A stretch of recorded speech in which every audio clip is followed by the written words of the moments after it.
Oh, hi, everybody. Ezra Levant here. It's June 9th. I am sorry to disappoint you, but Sheila Gunn-Reid is on an airplane right now, and David Menzies is out on assignment. So normally, they're in this chair Tuesdays and Thursdays, but I'm here today. You'll have to settle for me. They will be back later this week. As you know, every day at 12 noon Eastern Time, we have a super chat. That's a word that YouTube gives to this live stream phenomenon where you make comments. That's just a regular chat, I guess. But the super part comes when you chuck a few dollars at it, and your comment is put in a bright highlighted color and appended to the top of the little comments box. That means everyone else gets to look at your tweet, your comments for a longer duration, and they come to my attention out of the corner of my eye, or Justin, our producer, catches them and just sends them to me. So I like to read all the super chats because they're interesting, and because it helps us, because every super chat Google gives us 70% of the funds. I think 30% is a very high commission for them to take. But the super chats are helping us pay the bills here, which I really appreciate. What we do on these noontime shows is a little bit more free-flowing than our produced shows. I have a produced show every night at 8 p.m. Eastern Time. Sheila Gunn-Reid and David Menzies each have a show they do weekly. I like those, and I just finished writing my script to my show tonight. It's about that crazy attempted carjacking at a Seattle protest. Do you have that clip handy? Because it's quite an incredible clip, and the insane hysterical commentary by the guy who filmed it, I think makes it more fun, if weirder. It was a guy who seems to me the most obvious explanation, Occam's razor. The simplest explanation is he starts driving down a road, he sees a mob of people, he speeds up and realizes he can't get through, so he brakes rather quickly. The crowd thinks that that's an attempted attack on them. They mob his car, start smashing it. One guy reaches in, and then pow! He had a gun. He shoots the guy and scurries away. Take a quick look. I think I showed this yesterday. Take a look. Oh, God. Oh, God. Oh, God! Oh, God! Oh, God! No! No! Oh, God! Oh, Jesus! Oh, God! Oh, God!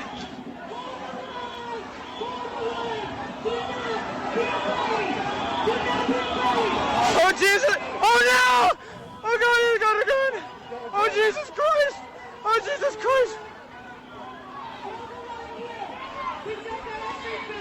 Oh, God! He's got a gun! He's got a gun! Oh, God! Oh, my God! No, no! Oh, God! I think his commentary, it reminds me a little bit of the commentary for the honey badger.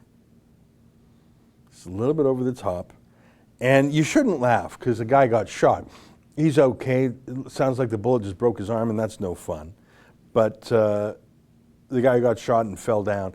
He's going to be fine. The guy who got out of the car, and I don't want to give away my whole monologue today, but the media, white supremacist, that's what Sean King, the white black activist, said. Turns out, no, the name of the guy was Nicholas Fernandez. And he was not on a shooting spree. In fact, he immediately, feverishly looked for a cop and went directly to the cops to say, I just shot a guy who was trying to carjack me.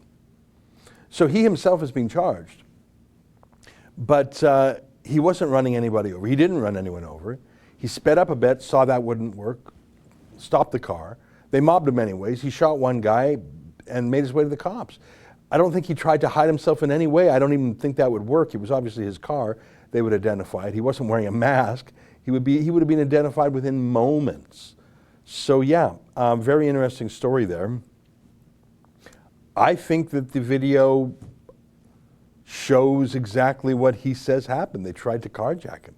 He didn't run anyone over. He sort of revved the engine a bit, but immediately saw he couldn't go through, so he basically came to a stop and parked. He didn't hit anyone, and then they mobbed the car. That's life with no police force. I'm going to stop there because I got a whole monologue on that tonight, and I don't want to give it away. But there, in these dangerous days, we can still have a chuckle now and then. There are still some funny videos. Can you find the one with Jerry Nadler in it also? But you know what a Kente cloth is? We don't see them a lot up here in Canada. It's sort of an African style. It's like the Jews wear those prayer shawls called a talis or a talit. It's sort of an African version of that. It's rather majestic. Here, take a look at these. The Democrats dressing up in Kente cloths.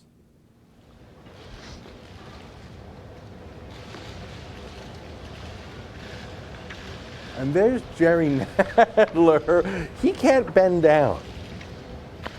He's not taking a knee. He's not really good. They would hurt his knees too much. So apparently they took a knee in their Kente cloths.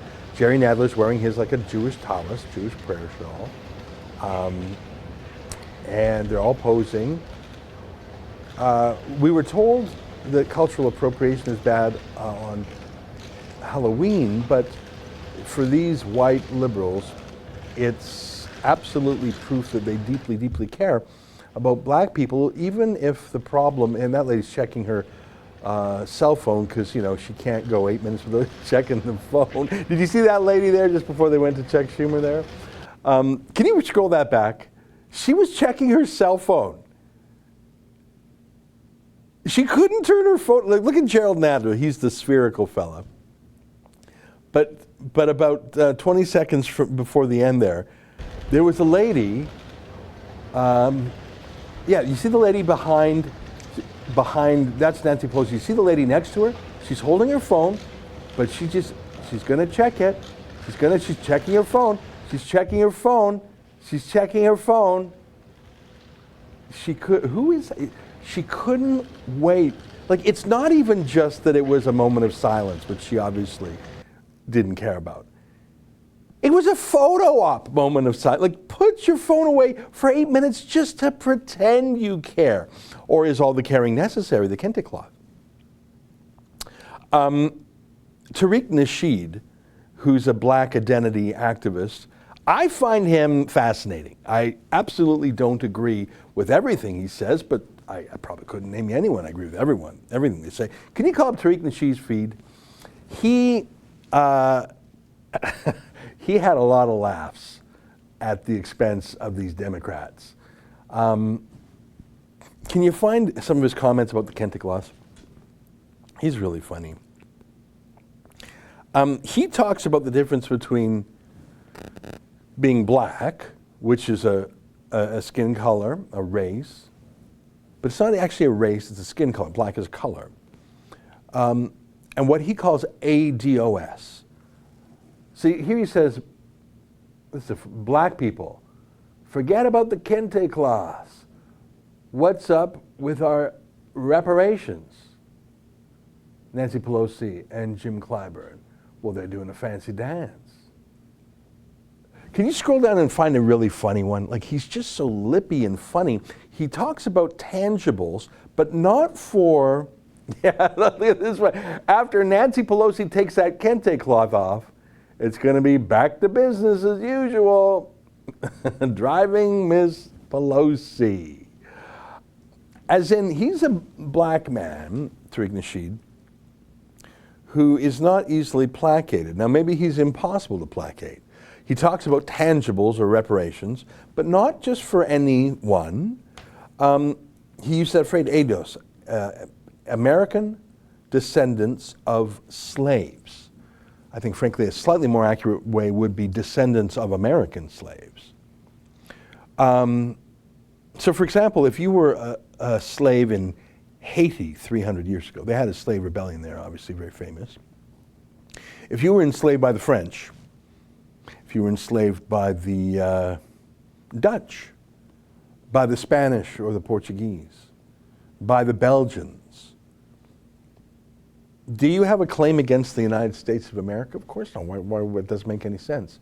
Or, if you came to the United States a century after slavery was over, like Barack Obama's father, Barack Obama Sr., came from Kenya, in the 60s,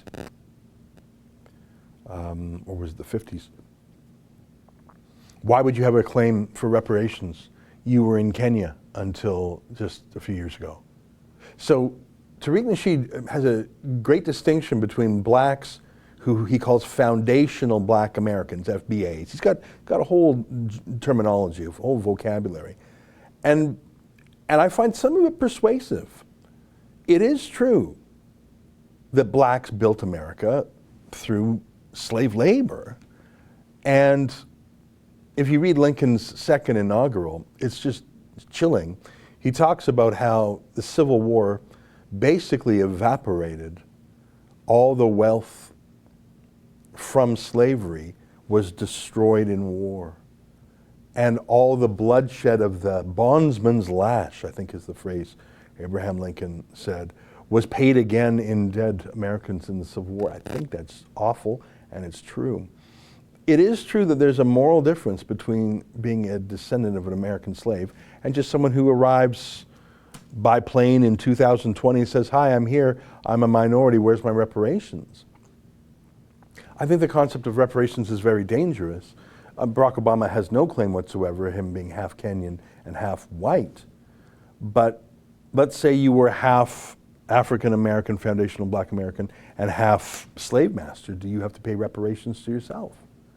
I think it's a dangerous road to go down where we start giving or taking rights based on genetics and race. That is the path of slavery itself. That's the path of apartheid. It's Nazi Germany. Any regime that uses a blood test to determine your rights is going to end awfully. And not just through bloodshed, but the psychology, the mindset of setting us against each other based on those things. That's the whole basis of the grievance industry. That's Black Lives Matter, I Don't Know More, all these organizations and advocacy movements that try to get us to think of ourselves not as united members of the same country, but rather people at odds with each other based on race, and if you're a part of a race, you have to take a certain point of view. I find that very destructive to harmony in Canada and the United States. Thanks for letting me rant. I don't think that Nancy Pelosi means a thing about the Kente cloth. And Gerald Nadler, he didn't even bother trying. Do we have Pelosi trying to get up? That's funny too. I mean, the whole thing's a bit much. The mask and the Kente cloth and the kneeling and the cell phone and having trouble getting off. You would think that would be a disastrous photo op, but it's everywhere. Take a look.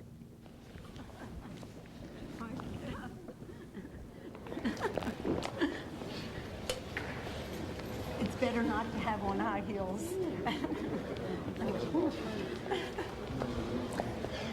Now, I couldn't tell if that woman who helped her out was African American.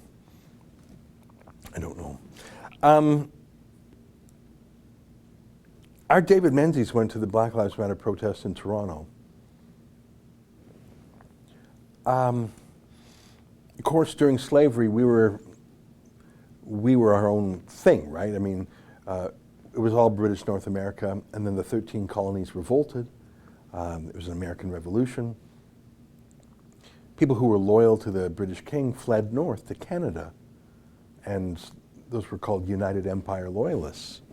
So there was this great wave of people fleeing George Washington. Hard as that is to believe, the losing side of that American Revolutionary War came to Canada and helped settle. And one of the differences was the approach to slavery. The British Empire took increasingly hard lines against slavery, including the Royal Navy, which stopped the slave trade, hunted down the slave traders. And I just learned this morning from Raheem Kassam. I didn't know that in 1840, the British government literally paid to free every slave in the United Kingdom, a debt that lasted more than 100 years to pay off. It was a debt so large that it was the equivalent of 40% of government expenditures, if I'm not mistaken. You know, let me check the exact date on that. I might be conflating the percent and the date, but it was over 100 years ago. So Canada not just didn't have slavery, was an active fighter against slavery, redeemed every slave, emancipated every slave, and hunted down slave ships. So we haven't had a large black population in Canada until recently. The black population was quite small. So none of them are descendants of slaves, at least not here. So Black Lives Matter, well, I don't think we have black policing issues in ways that they do in America, again, rooted in Jim Crow laws, racial segregation, racial ghettos. There are some neighborhoods that have been black in Canada for like 100+ years, but it's not a systemic phenomenon like in the United States where you have urban cores of every big city are black ghettos. It's just not that way up here. So to try and graft the American grievance industry onto Canada has not been particularly successful because the underlying conditions it's just not the same way. But like so many American entrepreneurs, they try and become international, just like Chick-fil-A has now set up Canadian franchises, and McDonald's and every U.S. corporation has Canadian branches. Black Lives Matter is trying to colonize Canada with a franchise up here too. And I mean, you can find angry people who will be angry on command, angry for a buck. It's just a lot less convincing. Anyways, our David Menzies went down to the Black Lives Matter protest, and I haven't seen this video yet, but from what I heard, it was a little bit pitiful, which is good because I don't want violence or carjackings or murder or looting or torching. So here's a clip from David Menzies. Justice, equal rights, and this George Floyd thing is very deep to me, right? And we're just tired of a lot of the nonsense that's going on, and that's basically what brought me out today. Have you ever, you said it was very deep to you what happened to Mr. Floyd. Have you ever had a personal experience yourself, sir? Oh yeah, many times. But I also have friends that are police too, so. You know, I come from Bosnia. I'm an immigrant here, a refugee. I was a refugee at one point, and you know, comes a point where peaceful protests are not enough. Comes a point where people are desperate enough to risk their lives. You know, a lot of these people that are looting, they're there to make some money. They're left desperate by the governments who have not come up with solutions to make their lives reasonably effective without the looting. So they're left with no choice but to go out there and just go crazy. And a lot of youth are frustrated, and I feel like the key is to go out and protest. The key is to make a statement, to make these people wake up and show them that we are a real threat. They're here for us, and if they don't serve us like they're supposed to, there's going to be ramifications, and that's exactly what's happening around the world. But isn't it just more innocent people getting victimized? I mean, I think of a couple just putting their life savings into a business, just barely scraping by. They didn't do anything wrong. Why target innocent shopkeepers like that? Yeah, so my mother owns a shop in Mississauga. I'm a business owner. I understand the frustration of business owners, but at the end of the day, it's the people that decide where the agenda goes, and once the government pushes them far enough, they will do stupid things like loot, like destroy their own, because they're frustrated. It's like cornering an animal and expecting it to not attack once it's so cornered that it has nowhere to go.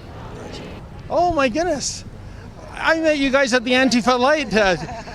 No, ma'am, surely your boyfriend, he's not holding a Che Guevara flag, is he? Yes, he is. Oh my goodness. Was Che Guevara a great man? Proud and up front. Yes? Really? Yeah. He wasn't a terrorist or anything like that? No. He's Sir, for the people, like we're for the people. And sir, we met a couple of days ago. You don't have your welding mask on, but what makes you a Che Guevara fan? I'm going to decline the interview today. Thank you very much. I had so many questions about Che Guevara. You can have all the questions of the world, but not today. Justin, where did David say he saw that couple again? I remember they were interviewed at. Where were they in? It was outside the U.S. consul. Yeah. So those two are perpetual protesters. I used to cover the protest beat in Toronto a lot more back at the Sun News Network, and they're such interesting characters, and they're so visually distinctive. You can imagine if you saw that interesting look, interesting sound, interesting shape, man and woman couple there, once you would remember them, especially if you spoke with them. And then if you saw them again, you would immediately recognize them. And then if you saw them a third time, you'd say, hey, nice to see you again. And that's what it was like for me when I started working at Sun News Network in Toronto. I remember my first time, maybe you can pull up a vid of when I went down to Occupy Toronto. I don't know if you could find that on YouTube or something, Justin. So we're talking almost 10 years ago now. That's another example of a U.S. Advocacy project that just didn't fit in Canada. Occupy Wall Street. The concept was the banks all got a bailout. It was the bank's fault. Unlike the 99% of us, the 1%ers got the money. It was a compelling concept, the 1% for the many, not the few kind of thing, is the Labour Party of UK's phrasing that. Except for none of our banks in Canada failed in the 2008 financial crisis. Thank God. I mean, and there's various reasons for that. So our banks didn't fail, and therefore the banks didn't get a bailout. So how can you have an Occupy Wall Street protest in Canada when our Bay Street, which is what we call our Wall Street, didn't have the same sickness or need the same cure? It was very strange to begin with. It was completely forced and fake. And by the way, I should point out, we'll go to that Occupy Toronto clip in a moment. I don't know who that first guy was. I don't know if that was a Caribbean accent, if that first guy was black, or if he was brown. Could you tell, Justin? The very first guy who ended by saying, I've got some friends who are police also. Was he black? I couldn't quite tell. But the second guy was Bosnian. Yeah, that guy there. Is that guy black, or did he had some sort of an accent? Was it Jamaican? I think he might be black. He said he's got black cop friends. I believe him. There's a lot of black cops in Toronto. He was sort of on the one hand, on the other hand. The Bosnian guy was weird too. He said, yeah, we got to loot. We got no choice but to loot.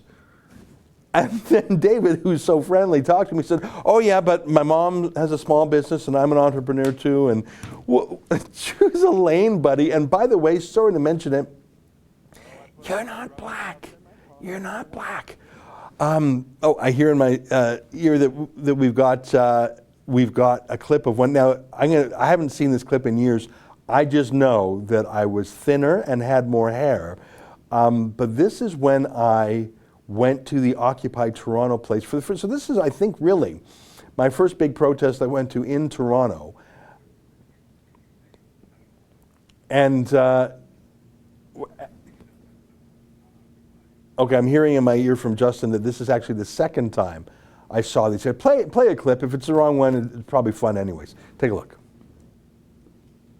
I put on my rubber gloves and my condom, and I went outside to talk to the professional protesters. Yuck, seriously, some of the same people I saw at Occupy Toronto. Now, what was their beef against all the jobs? I asked them. Here's what they told me. Are you with the United Steelworkers? I am, yeah. How come you're against the oil sands? Well, because we believe this country is being sold off piece by piece to foreign corporations, and the interests of working people and of Indigenous people are being trampled. I'm from Alberta, and I've been up to the oil sands, and some of those jobs up there, like for pipe fitters and welders, they're $150,000, $180,000 a year. That's a pretty good job in this economy, don't you think? Yeah, but as has been pointed out, the rest of the economy is being drained. Manufacturing, which is what we represent in Toronto, is being absolutely lambasted. We've lost. How does a welder in Fort McMurray work here in Toronto? Well, first of all, the welders who are laid off in Toronto don't get to go out to Alberta. Or sure, everyone's welcome. Oh, everybody's welcome. Yeah, just bring your family, kids. Well, who cares? It's one big... Do you think Alberta should subsidize the auto industry here in Ontario? I don't know why you're trying to play off Alberta. Well, because you're with the steel workers, and you're with you're talking about unionized jobs here in Ontario. All right, that was sort of a weird conversation. I remember that now. A union man for the steel workers being against the oil sands, which at the time was one of the largest employers of steel workers. He was actually the least radical guy I met that day. I remember that now. That was in an oil and gas conference, and that first guy I talked to there was pretty normal. But immediately after that, so this was the second protest I ever attended. Immediately after that, encountered all the people I saw at Occupy Toronto. If you can find the Occupy footage, it's great because it was really funny. There were such colorful characters. If you can't, don't worry about it. My point that I was trying to illustrate was that the people that David met there, and we only showed you 3 of them, 2 of the group, the second guy from Bosnia and the third couple, they're not black. And the third guy, the couple, they go to every protest, it sounds like.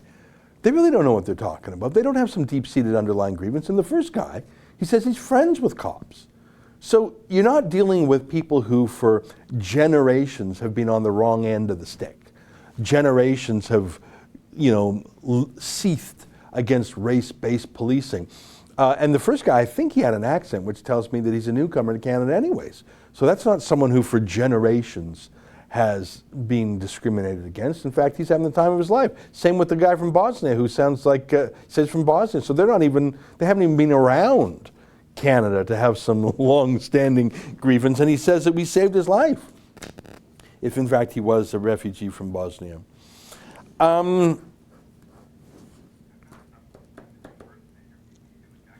I know the one you're talking about, Justin. Go ahead and play that. And we can skip over my debrief with Jackie. This is a clip. So after I went to Occupy Toronto, I came back to the studio and I had a debrief with Jackie Delaney.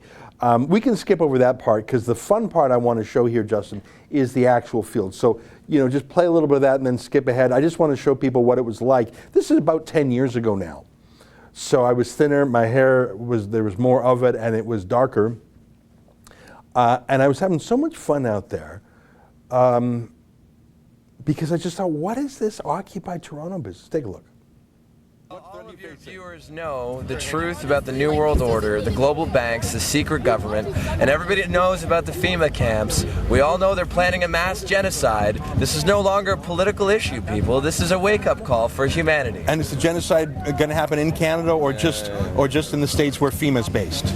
Well, Ezra, if you want to dick around about something this real, then you need to reinvest your commitment to humanity. Okay, but I asked you if you think violence is ever necessary, and you said we have to face the threat. Yeah, well, no, I said we have to be able to acknowledge the threat that we're facing.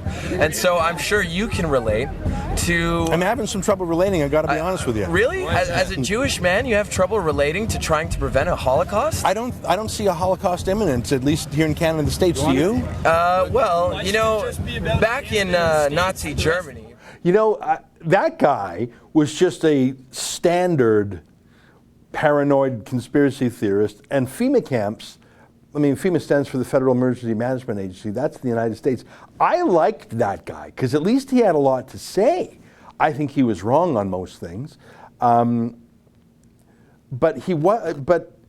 you go to, I don't think he was emblematic of the Occupy Toronto protests, because he actually had some right-wing fears. FEMA camps is typically an globalist, anti-New World Order complaint. Most of the professional protesters are leftists, communists, and general anarchists. Take a look. Let's just play the next clip. Go ahead. Here's what they told me. Can you tell me who provided those generators? They're pretty expensive. Who paid for them? I don't know that. But we've had many donations from all around. How do people donate? They come to the park and they drop something off. Are any labor unions donating? There are some labor unions. Which ones? I'd like to talk about yesterday about 5 kids. She'd like to talk about something else. Very grassroots. All of a sudden you bring out condoms? That's what the Occupy Calgary folks Okay, but this isn't Occupy Calgary. We're occupying Toronto. So who are you to just totally are you guys a sex-free zone? Oh, look over there! It's a bear! Oh, look at our Are you guys a sex-free zone? Why is that your biggest concern? Well, I'm thinking maybe I'm wearing a condom right now. You know what? It wasn't as funny and fun as I thought. I was making some condom jokes because Occupy Calgary had sent out word that they need more condoms. It sounds pretty funny, but of course there were a number of rapes both at Occupy Wall Street and Occupy Toronto, and you have a bunch of... What I observed was that there was some professional protesters who go to everything, some genuine cranks who were just interested in something going on, and you had a lot of street people. And what I mean by that is homeless or semi-homeless people who have a lot of severe issues, addiction issues, self-control issues, but they're also hungry and they're lonely, and they would attend these Occupy protests because they would get a free meal and maybe $20 or $50 for the day. So you had actually quite a dangerous soup of different people, and I found that from my observation, people with mental illness were being weaponized and abused by the organizers. You could spot the organizer pretty quickly. He was always dressed better than everyone else. He held back a bit. He would direct things, and he very rarely would make the mistake of getting into an argument with a reporter. I still remember the name of the organizer from Occupy Toronto from almost 10 years ago, Dave Vasey, and I would see him at countless events. I also remember seeing some of the anti-oil organizers. The thing about an organizer is they never commit an actual act of vandalism or crime themselves. They dispatch other people. And I got to know a group of anarchist activists from London, Ontario called the Indignants. And it was odd because they were in, it sounds like a band, doesn't it? They were just, it was like a gang. I think they're still active. And I would just see them all around Ontario, anti-oil events, anti-this, anti-that. And the thing, like I say, they're characters. So can you Google Trish Mills, Trishmills, and protest or whatever. I mean, like I say, I still know the names 10 years later. Trish Mills was one of the Indignants, and she had a blog, and she would blog about her own mental illness. It was actually incredibly sad. Yeah, there she is, Trish Mills. Sentence for Enbridge Line 9 occupation, 2014. Yeah, absolutely. I was actually down at that occupation in the Hamilton area. As you can see, she is a larger girl, and she was part of this collective, and I'm not going to get into naming all the names, but they all lived together, and one of the girls dated all the guys, and Trish, the way she could please the group and get moral admiration from the group is being harder core than anyone else at breaking the law. So Trish Mills got moral and emotional and social payment from this little gang by being the craziest lawbreaker amongst them. She was at some oil installation and she had a bike lock around her neck to the installation. No one else would be that crazy, but Trish Mills would do it. And I think she was also, maybe I'm confusing her with another member of the Indignants, literally spraying anti-cop graffiti on a police station. So the kind of thing that would make everyone say, oh my God. And that's how she earned her place in this gang of street urchins. And the boss of the Indignants, whose name I can't recall right now, he was a labor union paid guy. So it was, and again, you don't know these groups until you go out to the protests every day and you say, oh my God, it's you again. And I don't know if my son knew's video from the Barrack Gold protests were there, but the Indignants were there. And I try and make banter with them, like the one guy had love and hate tattoos, and I make my traditional knuckle tattoo joke. My tattoos would say beef, ribs, ha ha ha. That's a funny joke to say when you're, in an office with friends. It's not a funny joke to say to a guy who actually has love and hate tattooed on his knuckles. He's probably not the guy who likes the bantery jokes about tattoos that you don't have. Let me know if you can find that. It was a protest Barrack Gold, and I saw these. So I saw the same protesters at the Occupy Toronto, and I saw them at the oil thing there, where I talked to that union guy, and I saw them at the Barrack Gold. You just see them again and again and again and again and again. They're almost always paid. In fact, if you ask in the correct way, they'll tell you who pays them. Remember that one girl, I said, well, how do you get donations? Oh, people just show up and bring them. Really? Oh yeah, and some unions too. Oh, really? Gee, you didn't mention that. And by unions, I typically mean public sector unions that like to have a vanguard farther to the left than them, making a big fuss. So anyways, while Justin pokes around to see if he can find that Barrett Gold thing. And it's not that important, but if you could find it, it might be fun. Let me go to the Super Chats, because I haven't read any, and it's already 12:34. Jeremy Paul, $5. Love your inside voice, Ezra. I laughed so hard when you called the lawyers for the police officer. I will play that video for you. It's a great story and a terrible story at the same time. Thank you. I'll come back to that. Proud Boys Calgary, cops suing the rebel, grabs popcorn, CCP delenda est. Yeah, that's a reference to the same thing Jeremy's mentioning. We got a letter from a lawyer representing a cop. I can't believe I didn't lead with that today. Let me get back to that. I'm going to read these super chats. I'll check if we found the Barrett Gold street protest where I compare tattoos I don't have to the tattoo the guy. It was sort of fun and scary at the same time. Oh boy, he wanted to punch me so bad. Travis Colson, $7. How long do you think it will take before the Trudeau government introduces a COVID-19 tax? Oh, absolutely. And they'll call it a carbon tax or something, or they'll give it some name. Absolutely. Robert Newcomb, $25. $25 to donate to the best news source in Canada. Well, that's very friendly of you. Thank you. Daniel Price, $5, just going to be a monthly member, but did you notice Canadian MSM shutting down YouTube comments? Don't we, the people, fund them? We do fund them in a variety of ways. Obviously, the CBC and Ontario's TVO are state broadcasters in the traditional sense of the word. Other legacy media have regulatory benefits from the government, rent-seeking. By that, let me give you an example. For years, when you get basic cable, you are required to get on your cable box certain channels, whether you want them or not. And that's sometimes can include a choice by the cable provider, Shaw, Bell, Rogers, whatever. But the CRTC, which is a government agency, compels cable companies to force you to take and to pay for channels you don't even know about or like. French and English CBC. Aboriginal People's TV Network, just another example. So if you are a network that gets mandatory carriage on a cable package, and this has been going on for decades. For example, I mean, my stats are outdated, but I remember years ago, every Canadian by law had to pay 14.5 cents a month for a CTV News channel when it was new.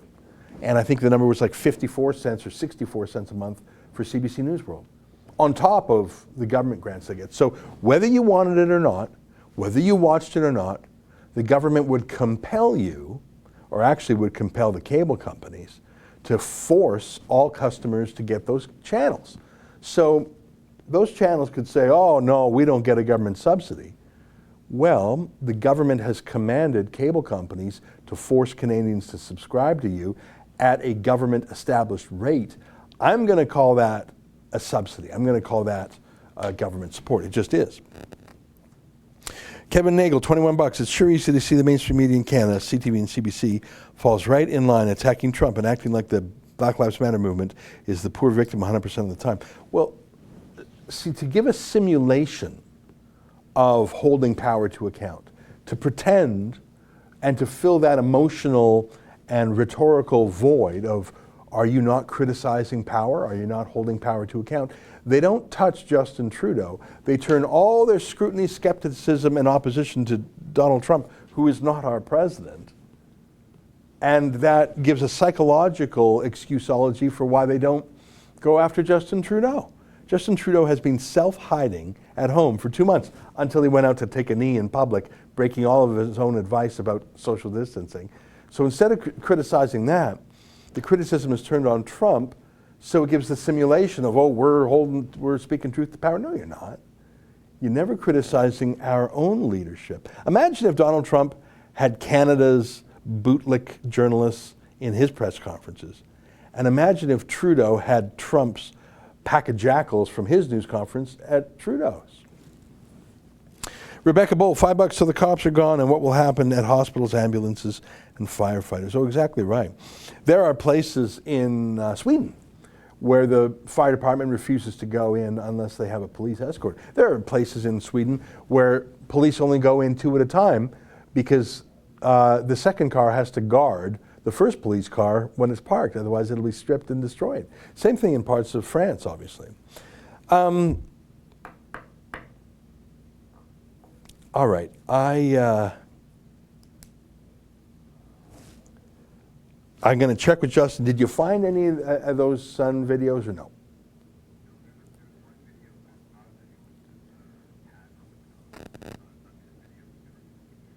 Was it any good? Was it any good? Okay, just show it for 30 seconds.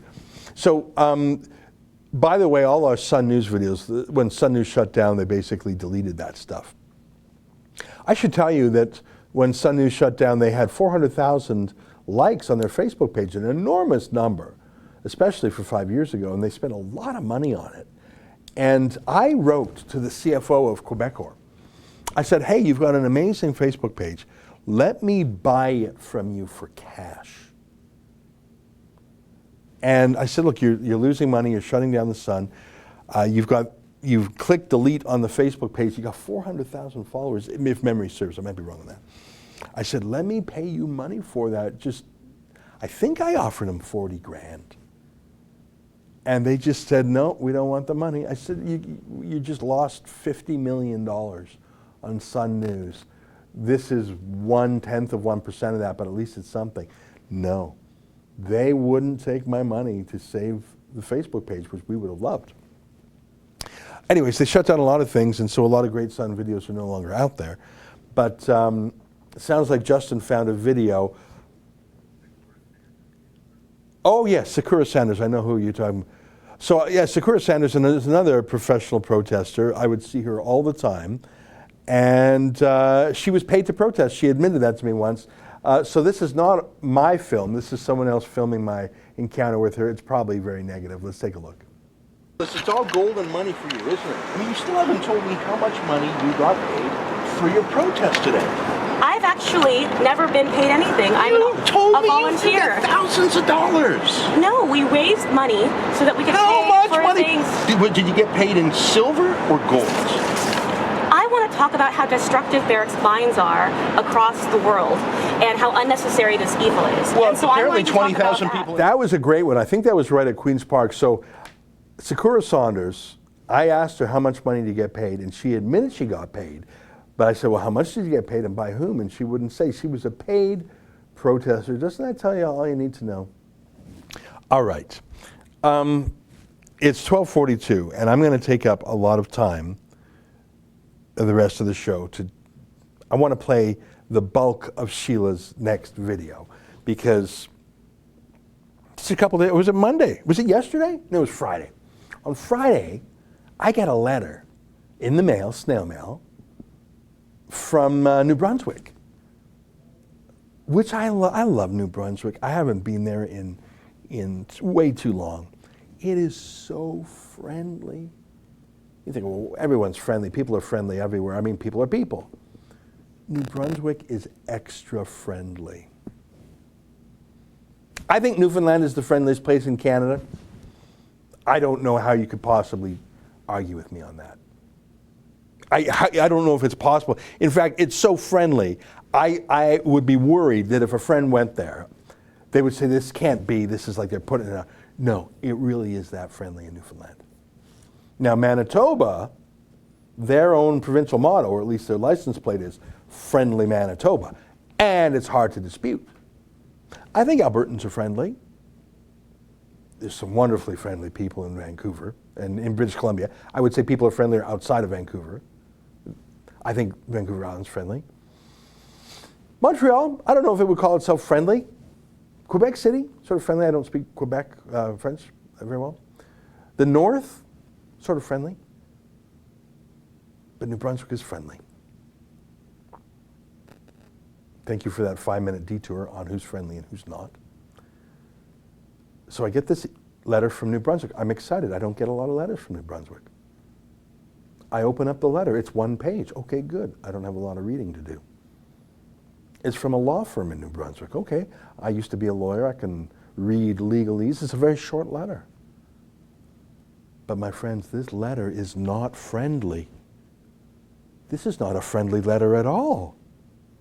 This letter, it's a letter from a lawyer, and they can be unfriendly. And this lawyer's letter Well, that's the thing. I was trying to understand it. Was it a threat? Was it a demand? It represented a cop, but was it representing the police force? Because this was just a private law firm. What were they doing? Were they starting a lawsuit? Did they want money or something? I found the letter very confusing, and maybe I'm dumb, but I just didn't understand what the letter's point was, or who it was speaking on behalf of, or some of their requests. So I picked up the phone, and I called the phone number on the letter to try and find the lawyer, who was being very unfriendly.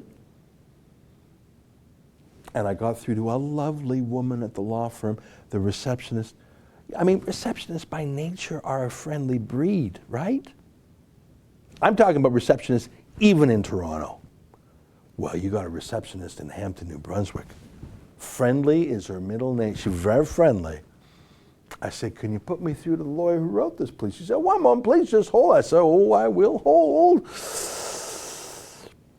And that friendly receptionist got back on the phone, and things took a very unfriendly turn. Oh boy, well, the letter was about Sheila Gunn Reid. All right, enough preamble. Let me show you the story of the letter from New Brunswick. Take a look. I have an incredible update to bring you about the case of Walter Matheson. He's our Fight the Fines case from Hampton, New Brunswick, who was ticketed by police in a Tim Hortons parking lot while he ate his muffin and finished his coffee completely alone in his car. He was ticketed for failure to comply with emergency measures.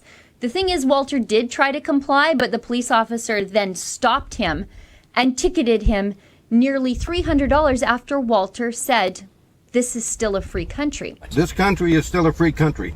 Okay, if you don't move, I'm going to give you a $292 ticket. Is that right? Yes. For doing what? For not moving in compliance to what I'm saying.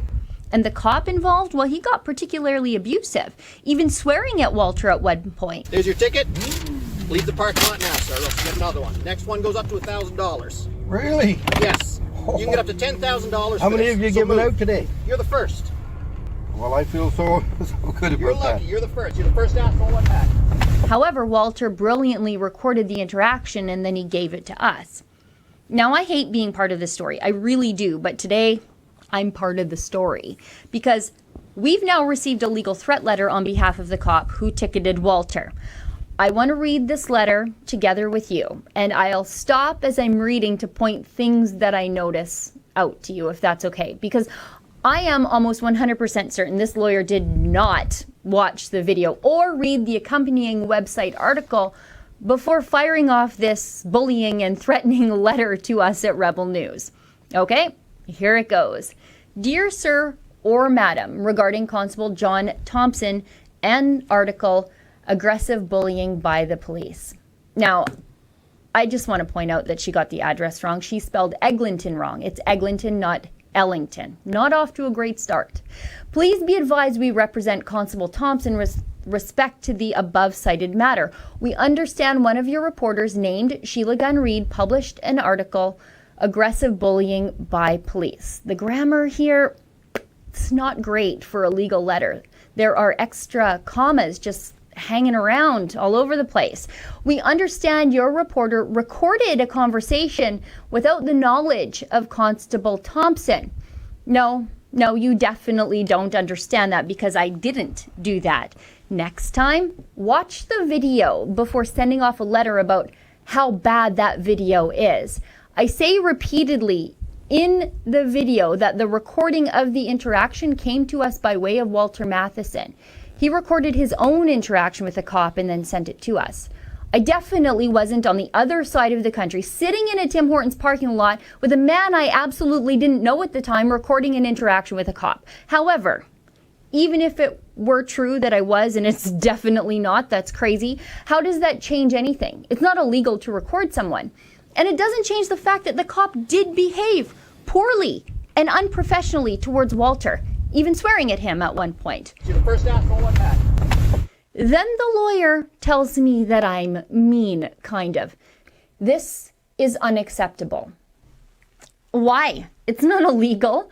I might have hurt Constable John Thompson's feelings a little bit, but I certainly didn't break any laws by publishing that audio recording, and neither did Walter when he recorded it. Constable Thompson has had 2 death threats as a result. Now, death threats are indeed terrible. I definitely don't condone those, and I get my fair share of them too. I'd advise Constable Thompson to call 911 or the Hampton Police Complaints Line and file a report about them. And if the death threats are really getting out of control, maybe the Hampton police could take someone off the coronavirus muffin eater beat down at the local Tim Hortons to help investigate the spate of criminality directed at Constable Thompson. You know, real police work. In addition, Sheila Gunn Reid repeatedly mentions his name in the article. Oh, do I? Now, the word article is capitalized here for some reason, but this statement is also wrong for a couple of other different reasons. And again, it furthers my suspicions that this lawyer didn't even do 10 minutes worth of watching a YouTube video before she sent this letter to us. First point. Does she think we were supposed to hide this cop's identity? That's not how it works, lady. Now, we used Thompson's name in the name key on the screen to differentiate in the recording when he was talking versus when Walter Matheson was talking. That's for clarity. But we never even wrote his name in the accompanying article with the video. Not even once. I didn't even say the cop's name once in the video. Walter didn't say his name either. Neither did the lawyer I interviewed about the case, Sam Goldstein, because my problem, at least at the time, was truly with out-of-control coronavirus legislation, not so much with the police tasked with enforcing it, except now I do have a real problem with this one specific cop, don't I? Because he just made it my problem, didn't he? I don't like it any more than you do, but I'm doing a job. Anyway, let's keep reading this thing. This is defamation of character. Okay, so is this a defamation or libel notice? Because normally that's the first thing lawyers put in these sorts of letters. Lawyers don't normally add that as a throwaway line stuffed into the middle of a legal threat letter. Let's keep reading though. As such, we suggest you remove Constable John Thompson from the article. That's the article in which his name was never really written. Anyway, here's the craziest part though. Are you ready? And return the recording to the Hampton RCMP forthwith. Yours truly, Lutz Longstaff Parish, Carly Parish, acting for Constable John Thompson.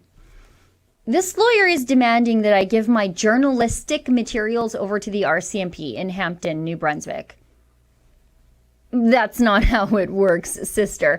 You just can't write a demand letter telling a journalist to turn their materials over to the police because a cop doesn't like a news report that he was in. And this lawyer, she used the word returned as though these materials belonged to the police in the first place. Does the Hampton RCMP know that she's having them participate in the proposed confiscation of my journalistic materials? Now, if I were someone who would comply with this demand, and I think you know I'm definitely not, who at the RCMP station would be dumb enough to take receipt of my journalistic materials on behalf of Constable Thompson? I mean, this is truly insane. It's the kind of thing I bet China tries to pull in Hong Kong, trying to confiscate materials from journalists who write reports on bad cops doing bad things, but this letter isn't even the full story. There's even more. So now we've got this legal demand letter from Lutz, Longstaff, and Parish in Hampton, New Brunswick, over to us at Rebel News headquarters in Toronto. And so Ezra Levant does what any boss would do. He calls up this lawyer to find out what the heck is going on, especially when the letter doesn't actually say it's a notice of defamation or libel. It accuses me of defamation, but that's it. And the letter's making all these weird unconstitutional demands about me turning my journalistic materials over to the RCMP. Now, Ezra, he recorded that call with the lawyer's office because it's not illegal. In fact, it's just good journalism. And you'll note Ezra uses his inside voice, which was a nice touch. Just listen. That's Longstaff Parish. Oh, hi. Is Carly Parish in, please? She's on the telephone at the moment. May I take a message for her? It's Ezra Levant. E-Z-R-A. Yes. Levant. L-E-V-A-N-T.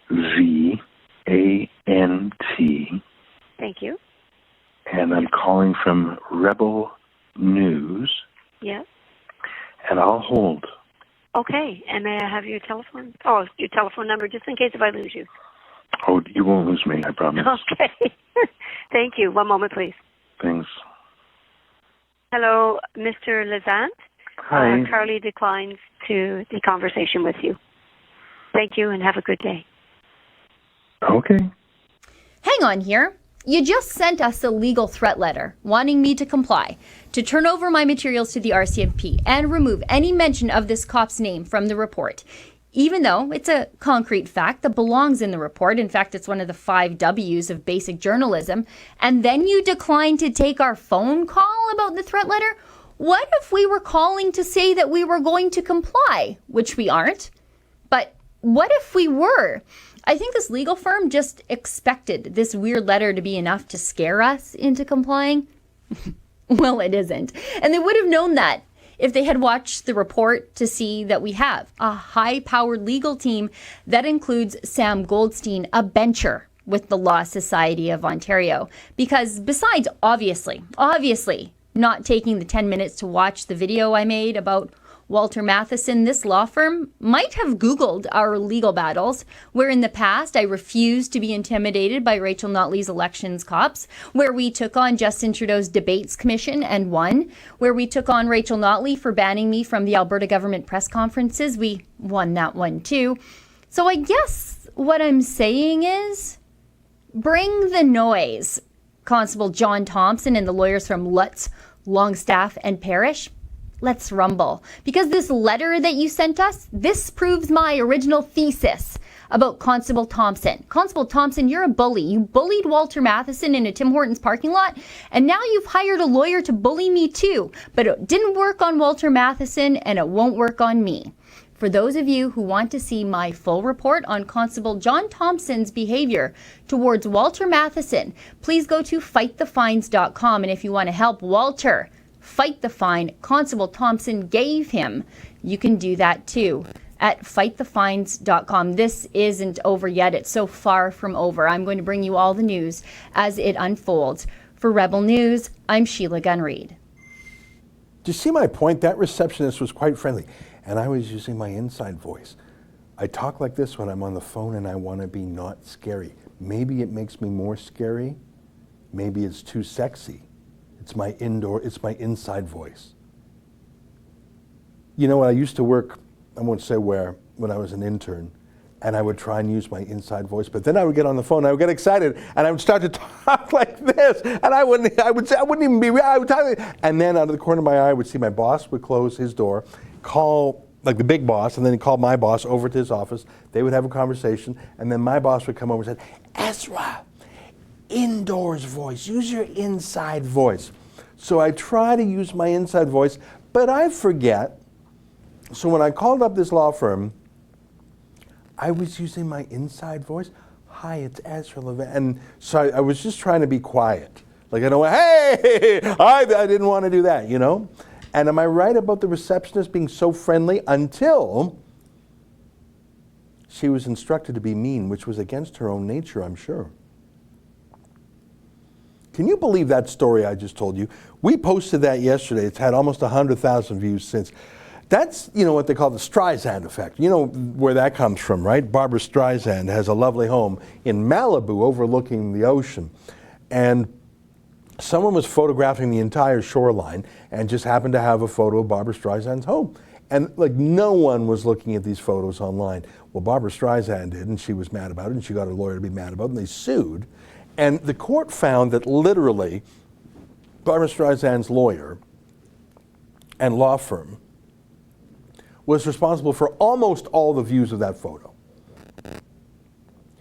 But, and it's a lovely home. Yeah, click on, it's a lovely home. And I can understand you want some privacy. And I'm not even going to get into whether or not you have a reasonable expectation of privacy. But she sued. And I say again, almost no one had looked at it, but because people said, oh, Barbara Streisand doesn't want you looking at her house, the Streisand effect is everyone said, well, I better, oh, what's her house? I tell you, even now I wouldn't be talking about it if she hadn't sued him. So that's what's happening to this. I think his name is Scott Thompson. Is that the name of this this cop in John Thompson, thank you. Confused with Scott Thompson, I think is a comedian. John Thompson, RCMP, bully, John Thompson. Sheila didn't even say his name in the whole video. This lawyer has a bizarre threat. Defamation? How's it defamation? It's him saying what he said. Sheila didn't record. It's such a dumb letter. So I was just calling to figure it out, and they wouldn't take my call. Boy, I was saying how friendly New Brunswick is. I was looking at some of the chats. People said Saskatchewan's friendly. It sure is. I think Saskatchewan is neighborly. It's a special kind of friendly. I think Vancouver is more laid back than Toronto. I'm looking at some comments I had earlier. Vancouver Island, very laid back. Alberta's sort of got a Texas kind of friendly, which is a high energy friendly compared to a laid back friendly like Manitoba. And I just, the French thing is a barrier to me, so I can't really plumb Quebec. It's a language barrier. I mean, I have very friendly, I did a talk show in Quebec City today. A very friendly host, and he would ask me the questions in English and translate my questions into French. I do that every once in a while. Speaking of friendly, Kane Enmark says, I think I am too scared to get on Sheila's bad side, just like Judge Judy. Sheila is my second favorite reporter in Canada. Isn't Sheila great? You know what? The day she joined Rebel was my lucky day. I mean, she's so good. And I feel like I found her. I mean, she wasn't hidden. She was tweeting like crazy. And I said, this gal is smart and on point and just great. And I met her by chance once. Can you believe it? And then by chance. And then I met her, and I flew out to meet her in Edmonton. And I said, you got to work for Rebel. And the rest is history. So just absolutely great. She's a chief reporter, and it's easy to see why. VM Parliament, $5. Can you do a show monologue about police use of force in Canada? Curious about restraint techniques. That sounds technical. I'm interested, but I don't know if I would make that a monologue, but I'll think about it. Thank you. Observer Dude, £5. Why have the police suddenly allowed people to break the social distancing rules? Well, I think we all know why. I think it's because none of them actually believe in the social distancing rules themselves. I mean, the story we just brought to you out of New Brunswick, the cop is the one who broke the social distancing rules. I mean, imagine going up to a guy all alone in a closed, windows rolled up vehicle, say, roll down your window, I'm here to talk to you about social distancing. Well, you just broke the rule yourself, buddy. Yeah, lots of shenanigans. Oh my gosh, it's 1:02 p.m. I got through some things today, and I didn't get through others. Did I get through all the super chats? Thanks to everyone for super chatting. I think in general Canada is a friendly country, but you know what? I think sometimes when we compare ourselves to the United States, we get a little snooty. I think the Canadian inferiority complex sometimes manifests itself with a false superiority, if you take my meaning. Because I think, and would you agree with me, that the people in North America who would rival Newfoundland's friendliness is basically anyone in the South. I mean, it's amazing, the sense of friendliness, politeness, hospitality. I love dealing with Southerners. What do you think of that? And I think we Canadians like to differentiate ourselves from America. I think a lot of the anti-Trumpness is, oh, we're not like them. Well, I think we are like them, but in many ways, I think that they are bolder, stronger, braver, and in some ways friendlier than us. Now, I love them. I want to be Canadian. I would never choose anything else. But I think there is a kind of anti-Americanism that is fairly ubiquitous. And I even see it amongst conservative politicians, which bugs me. But we're Canadians first here at Rebel News. We have a lot of American viewers that we love, and we have viewers in the UK and around the world. But I see one last super chat, and then I'm going to show you the dog video. You got the dog video on tap? Okay, we'll come back to that video in a moment. Maybe the super chat. Kevin Nagel. The problem with police is most of the problem cops are better ring. They are formerly bullied, picked on weaklings that strap a gun in to demand the respect that nobody would give them before. Okay, I didn't quite understand your wording there. A lot of police training is weeding out people who are there for the wrong reasons. I used to work for a cop when I first worked at a law firm in Edmonton, the lawyer I worked for was an ex-cop. Isn't that an interesting thing? So he was a policeman who then became a lawyer, and a lot of his lawyering was for cops. Back then it was called the Law Enforcement Review Board. And so if a cop got in trouble, he would come to this. So I really enjoyed that work, by the way. And by the way, prisoners make complaints all the time just to get out of jail, to get a court date, and just to jam the system. So many complaints against cops are just abusing the system. I don't deny there are real complaints. But one of the things that cop taught me, and give me 1 minute on this, is when you see drill sergeants getting right up into the grill of a soldier or a police cadet and shouting at them, "You're a maggot, da da da," fuck yeah, just right in their face like that. That's not a shtick. I thought it was. I thought it was, oh, what's wrong with you? Why are you playing this? According to my cop friend, that's designed to see if you can handle the stress.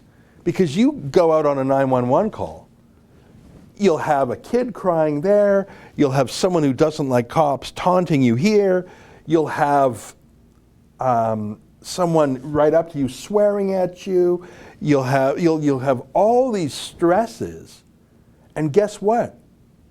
You've got a gun. Do you shoot out of stress? Do you shoot someone just because they swear in your face? And I didn't really get that. The stress and the shouting is actually to simulate the psychology of being in a stressful, sirens, dark, that woman's crying, she's fighting, they're still fighting, what's it like? And if you lose your calm and start shooting things. So a lot of police training is weeding out people who are there for the wrong reasons. I didn't know that. From me to you.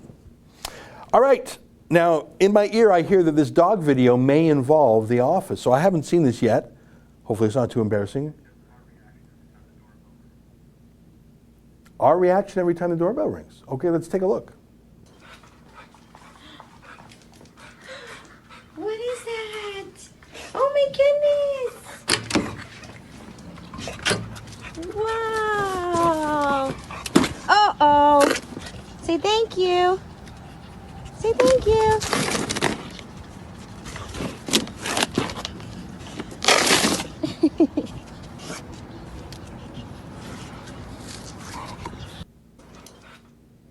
I think it's a metaphor. I don't think that's really our dog, but that is us whenever the doorbell rings. Folks, great to see you today. Thanks for being here. Until next time, on behalf of all of us at Rebel World Headquarters to you at home, goodbye, and keep fighting for freedom.